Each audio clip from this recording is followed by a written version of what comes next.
Hello दोस्तों, स्वागत है आपका फिर से हिंदी शॉर्ट स्टोरी में। आप देख रहे हैं हीर रांझा भाग 7। लोहन को खरी खोटी सुनाने के बाद हीर रांझा की तरफ मुड़ी। वह गुस्से में जोर से बोली, ऐ सोने वाले, मेरे बिस्तर से उठ जाओ।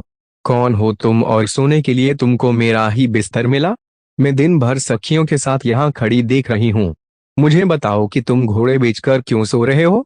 क्या तुम्हारे बुरे दिन आ गए हैं जो तुम चाबुक खाने के लिए यह खतरा उठा रहे हो? क्या तुमको रात भर नींद नहीं आई जो तुम खरटी मार रहे हो? या तुम ये सोचकर बेपरवाह होकर इस बिस्तर पर सो गए जैसे कि दुनिया में इसका कोई मालिक ही नहीं हो? हीर के इतना चिल्लाने के बावजूद जब रांझा की नींद नहीं खुली तो उसने अपनी सेविकाओं को उसे जबरदस्ती उठाने को कहा। हुस्न की शहजादी हीर का गुस्सा बेकाबू हो चुका था। तभी रांझा ने अपनी आंखें खोली और उठकर कहने लगा, मेरे साथ नजाकत से पेश आओ। एक खूबसूरत शहजादी। रांझा के बोल सुन हीर का गुस्सा उसी तरह पिघल गया मानो कश्मीर के बर्फ पर जेठ की जलती धूप पड़ गई हो। रांझा की एक बाह में बांसुरी लटकी थी और कानों में उसने कुंडल पहन रखे थे। रांझा का सौंदर्य उस वक्त पूनम के चांद की तरह चमक रहा था। हीर और रांझा की आंखें चार हुई और मोहब्बत के मैदान में एक दूसरे से टकराने लगीं। हीर का दिल खुशियों के सागर में गोते खाने लगा। हीर रांझा से सटकर उसी तरह जा बैठी जैसे कि तरक्ष में तीर पनाह लेती है। दोनों एक दूसरे से प्यार से बातें करने लगे। मोहब्बत वहां मैदान मार ले गई। हीर को अपने दिल पर वश न रहा, जैसे वे अपने होशो हवास खो बैठी थी। वह अपने हुस्न पर नाच करना भूलकर रांझा पे अपना सब कुछ वारने को तैयार हो गई। हीर रांझा से कहने लगी, मैंने ना तो तुम्हें पीटा और ना ही कुछ ऐसा कहा जो तुमको बुरा लगे। रांझा ने जवाब दिया, यह दुनिया एक सपने की तरह है। ए खुद पर नाज पर करने वाली शहजादी, तुमको भी एक दिन यहाँ से जाना है। तुमको किसी अजनबी से ऐसा सलूक नहीं करना चाहिए। किसी गरीब को नहीं दुत्कारना चाहिए। ये लो तुम्हारा बिस्तर और गद्दा, मैं जा रहा हूँ, फिर कभी नहीं दिखूंगा। रांझा ने इतना कहा ही था कि हीर बोल पड़ी, अब ये हीर तुम्हारी है। मैं अपनों के बीच भटक रही थी लेकिन मुझे कोई रास्ता दिखाने वाला अब तक नहीं मिला, लेकिन अब खुदा ने तुमको मेरे लिए भेज दिया है। रांझा ने जवाब दिया, एक खूबसूरत लड़की, आशिक और फकीर हमेशा प्यार के बोल से वश में आते हैं। तुम्हारे हुस्न की शराब ने मेरे होश जरूर खराब किए हैं, लेकिन तुम्हारे दिल में मेरे लिए इज्जत नहीं है। हीर ने कहा, मैं तेरी गुलाम हूँ। मुझे बताओ मेरे मीत, तुम कब से इधर आए हो? क्या किसी घमंडी औरत ने तुमको घर से निकाला है? तुम क्यों यहाँ वहां भटक रहे हो? तुम कौन हो? किस औरत से तुमने शादी की जिसने तुमको छोड़ दिया और जिसके लिए तुम इतने दुखी हो? तुम्हारी आंखें तो हिरन की आंखों की तरह नाजुक हैं। तुम जब बोलते हो तो फूल झड़ते हैं।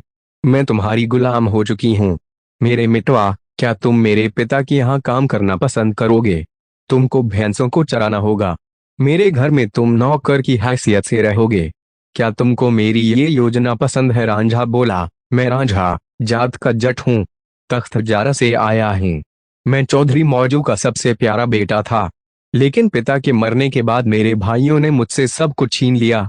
अगर तुमको इस बात से खुशी मिलेगी कि मैं तुम्हारे यहाँ काम करूं तो तुम्हारी पलकों की छांव में रहते हुए यह जरूर करूंगा, और तुम्हारा दिल जो चाहेगा मैं वही करूंगा।